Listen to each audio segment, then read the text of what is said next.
Mis saludos para todos los estudiantes de noveno grado, para sus profesores, familiares y público en general que nos acompañan.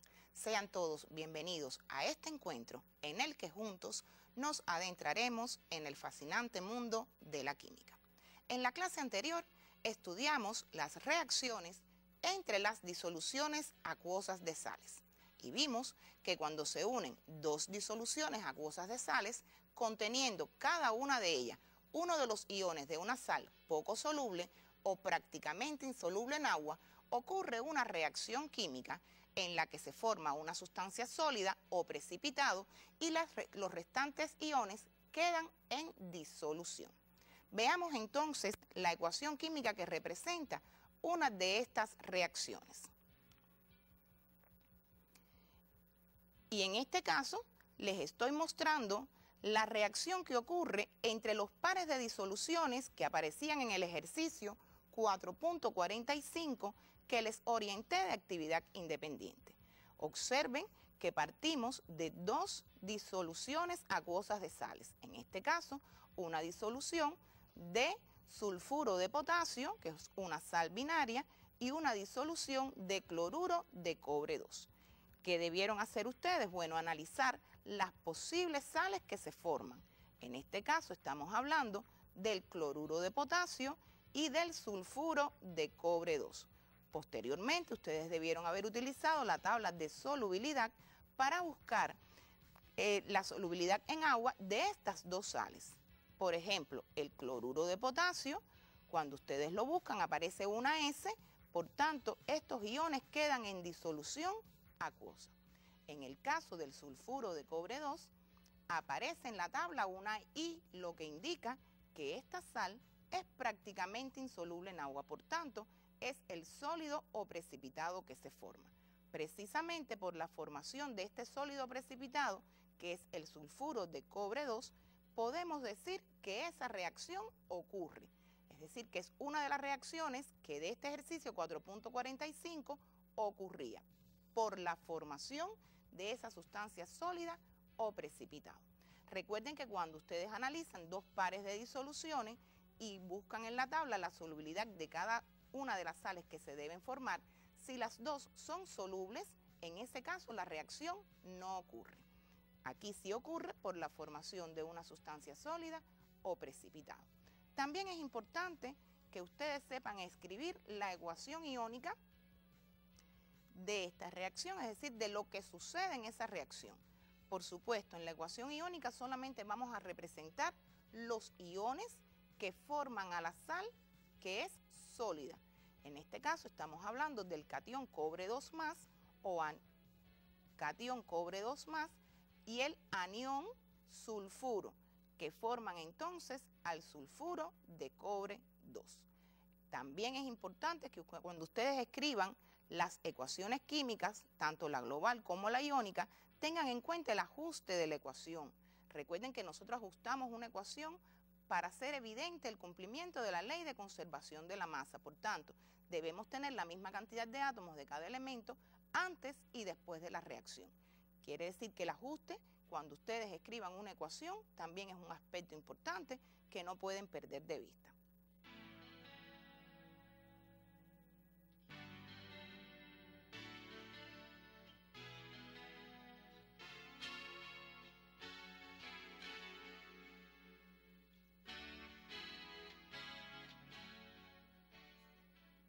Ustedes también, como actividad independiente, debieron haber completado las aplicaciones de las sales, teniendo en cuenta la importante relación propiedad-aplicación. Y quiero comentarles, en el caso de la reacción que acabamos de ver, la sal que queda en disolución es el cloruro de potasio. Y les comento que esta sal, cloruro de potasio, por participar en el correcto funcionamiento del organismo, es decir, la presencia de los iones potasio y cloruro, también es una sal que podemos ingerir en los alimentos que comemos. Por eso también se aplica para nuestra alimentación. Es decir, que cada vez que hablemos de la aplicación de una sal, tengamos en cuenta esa importante relación propiedad-aplicación. Y con el estudio de las aplicaciones de las sales concluimos la unidad número 4. Es por eso que hoy comenzamos el estudio de una nueva unidad, la unidad número 5, que son los hidróxidos metálicos. Y la teleclase de hoy la vamos a dedicar al estudio de las propiedades físicas de estas sustancias, de los hidróxidos metálicos, y también vamos a ver su estructura, fundamentalmente el tipo de partículas que la forman, el tipo de redes cristalinas y el enlace químico que ellas presentan.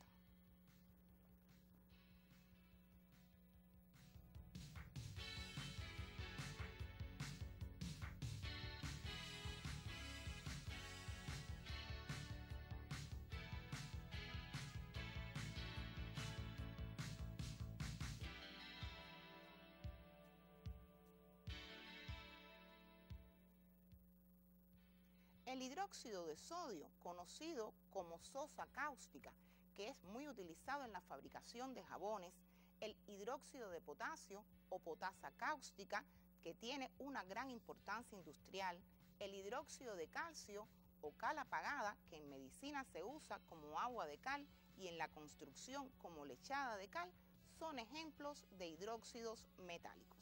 Veamos entonces las fórmulas químicas de algunos hidróxidos metálicos para analizar su composición.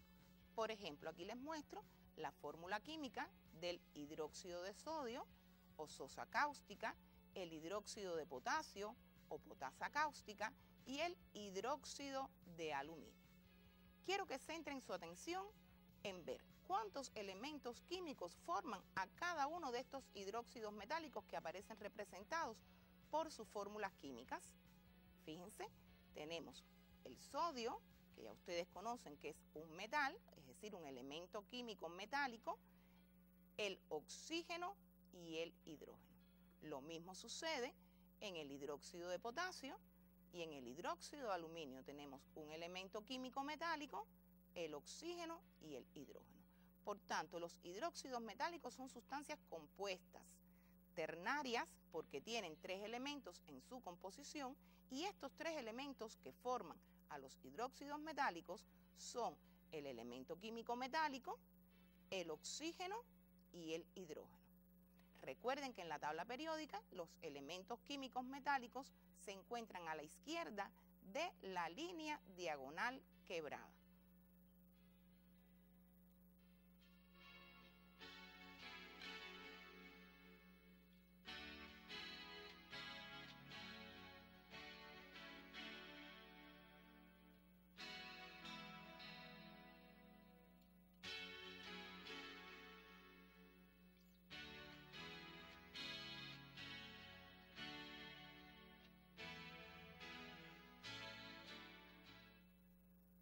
Ya sabemos que los hidróxidos metálicos son sustancias compuestas, es decir, que atendiendo a su composición se clasifican como sustancias compuestas y atendiendo a sus propiedades son hidróxidos metálicos precisamente porque están formados por un elemento químico metálico, el oxígeno y el hidrógeno.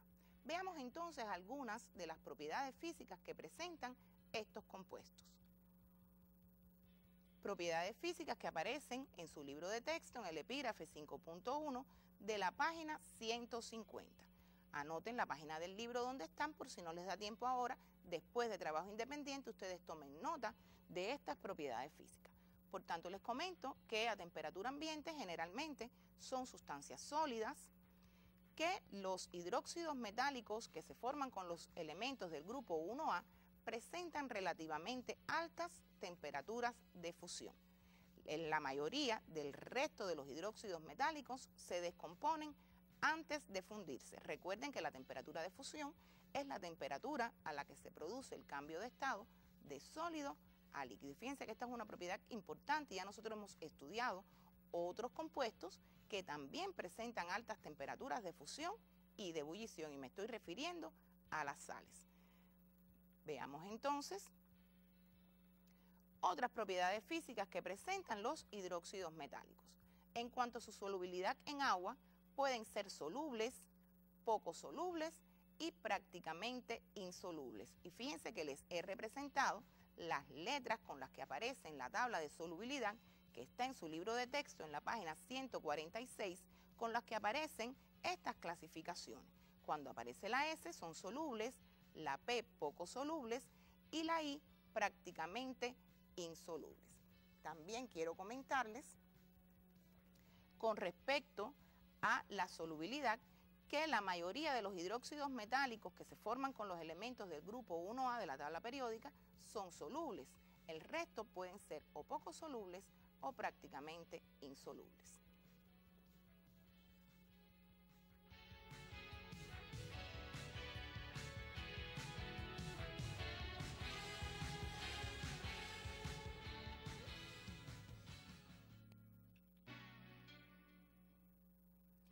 Y por último, les comento que estos hidróxidos metálicos en estado sólido no conducen la corriente eléctrica y sí lo hacen fundidos o en disolución acuosa.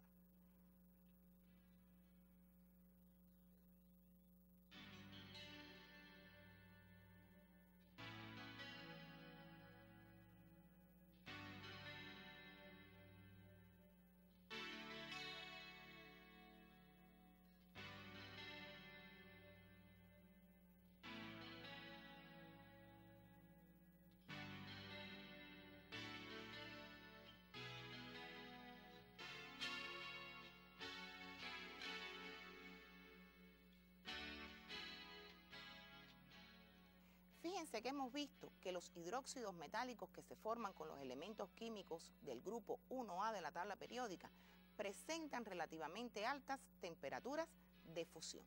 La causa está en la estructura que estas sustancias presentan.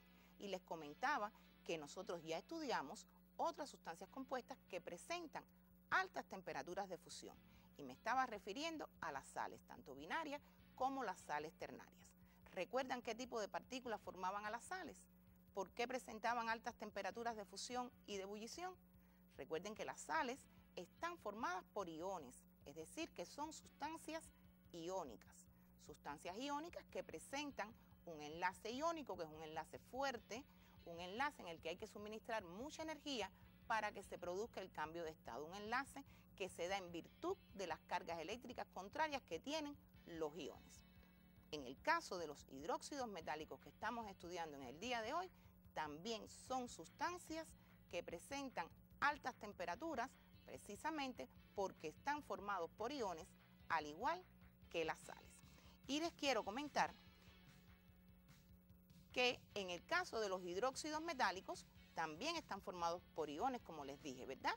En este caso estamos hablando del catión metálico o ion metálico, que es, en este caso, le estoy poniendo la fórmula del hidróxido de sodio, el catión sodio.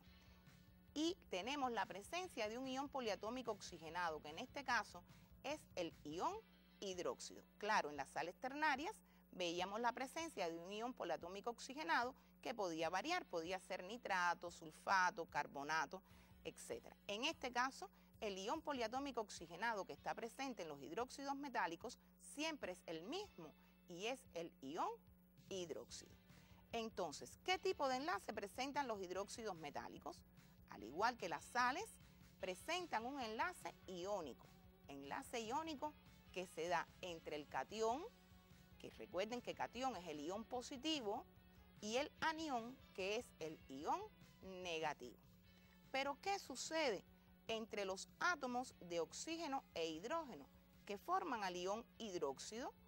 Estos átomos también se mantienen unidos, pero mediante un enlace covalente polar. Recuerden que el enlace covalente polar es el enlace que se da por compartimiento de electrones entre dos átomos.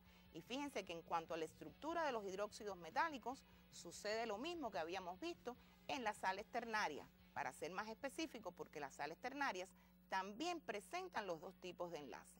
El enlace iónico entre el catión y el anión, que es el catión metálico, y el anión hidróxido, pero entre los átomos que forman al ion hidróxido o anión hidróxido, que podemos mencionarlo de las dos formas, también existe un enlace que es el enlace covalente polar.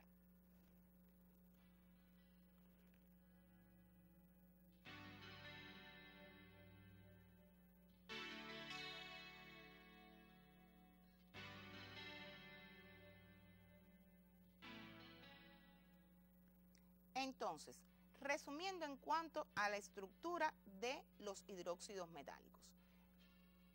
En el caso del enlace, presentan los dos tipos de enlace, enlace iónico y enlace covalente polar.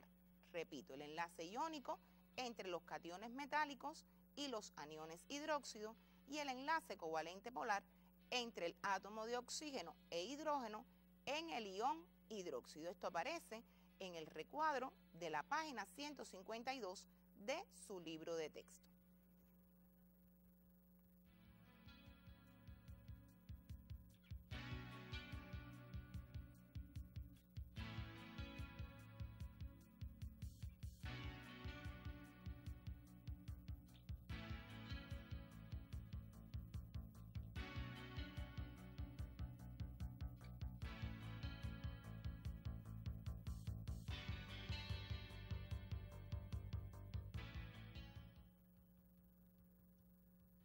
Entonces, en cuanto a la estructura de los hidróxidos metálicos, son sustancias que están formadas por iones, ¿verdad? Por tanto, según las partículas que lo forman, podemos clasificarlas como sustancias iónicas. Y a su vez, debemos recordar que entonces están presentes los dos tipos de enlace químico que mencionamos que también están presentes en las sales ternarias u oxisales. Y me refiero al enlace iónico y al enlace covalente polar.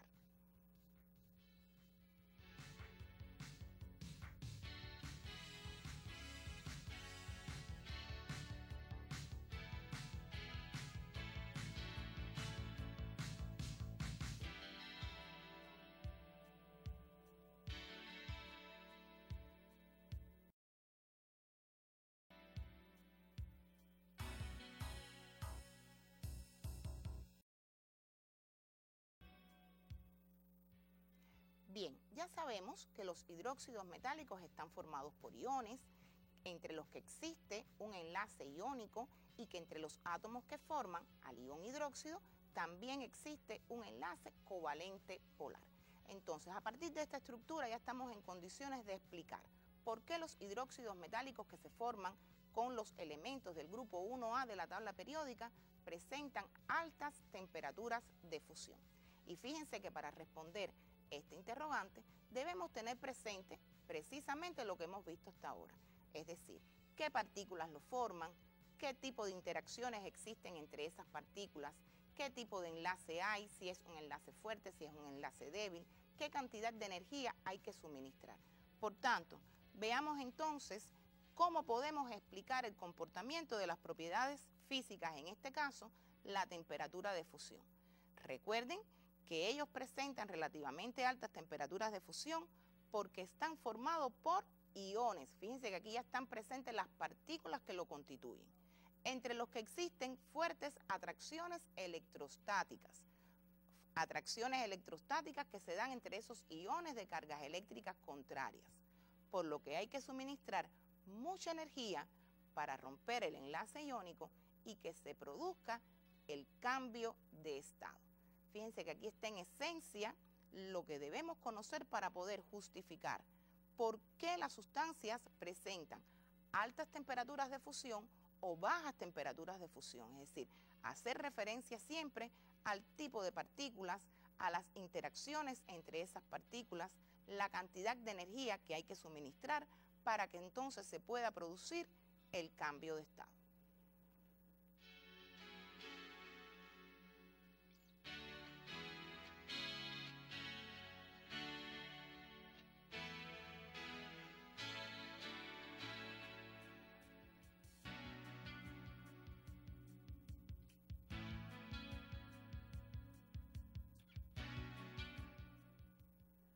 Con el estudio de los hidróxidos metálicos ya hemos ampliado la clasificación de las sustancias según sus propiedades. Y vamos a recordar entonces lo siguiente. Recuerden que según su composición, las sustancias pueden ser simples y compuestas.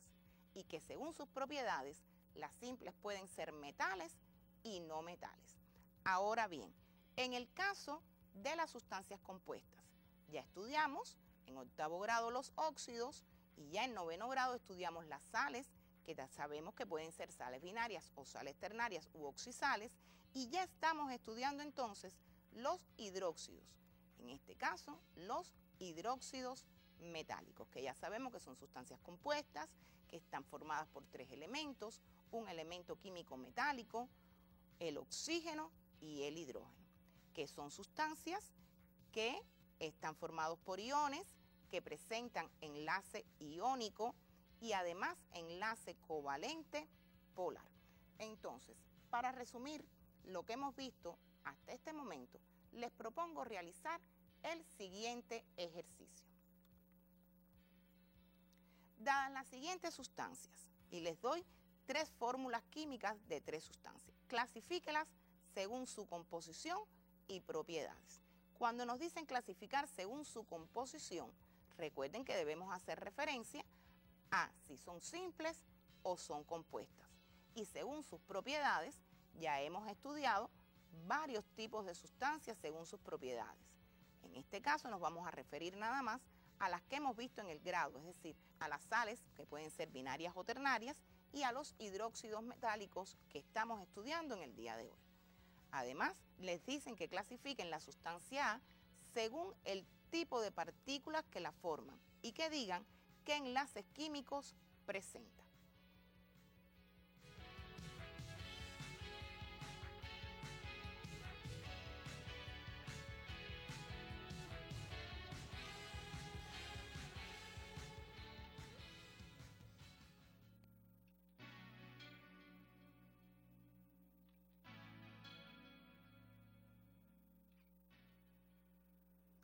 Veamos entonces la respuesta del primer inciso, es decir, que les dicen que clasifiquen según composición y propiedades. Por supuesto, aquí les aparece la primera fórmula química. Según composición, estamos hablando de una sustancia compuesta. Fíjense que en su composición tiene tres elementos químicos.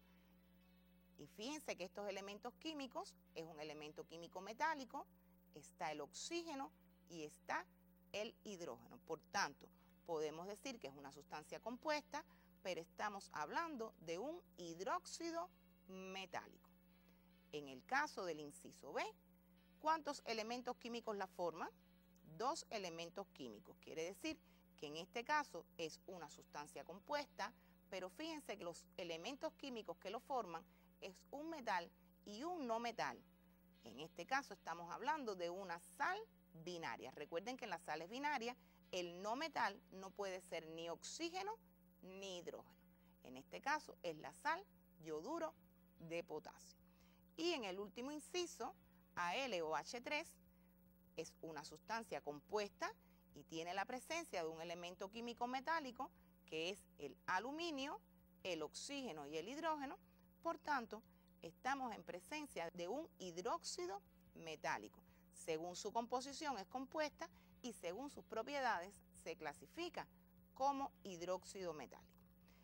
En el otro inciso debemos analizar la sustancia que teníamos en el inciso A, que es el CaOH2. En este caso nos preguntan de ese hidróxido metálico que clasifique esta sustancia según el tipo de partículas. Recuerden que los hidróxidos metálicos estudiamos en el día de hoy que están formados por iones, por tanto se clasifica según el tipo de partículas que lo forman como una sustancia iónica. Además de esta sustancia debíamos decir qué enlaces químicos presenta. Ya sabemos que los hidróxidos metálicos presentan dos tipos de enlace, el enlace iónico y el enlace covalente polar. El iónico entre el catión y el anión hidróxido y el enlace covalente entre el oxígeno y el hidrógeno que forman al ión hidróxido.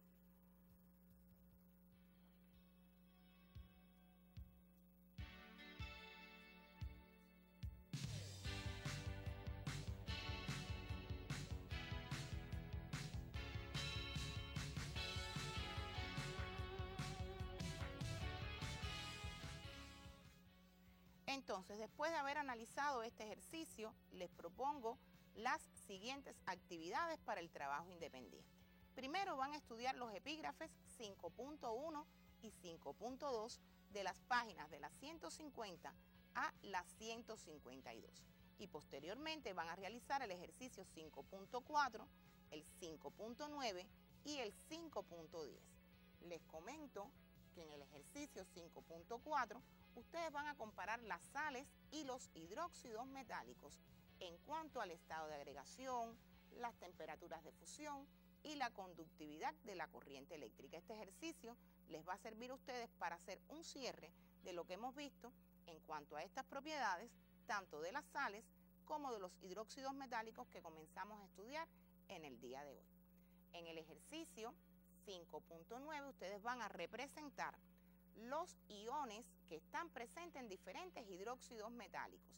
Además van a decir la relación numérica en que se encuentran, es decir, cuántos cationes hay con relación a la cantidad de aniones que aparezcan representados en cada una de las fórmulas químicas de los hidróxidos metálicos.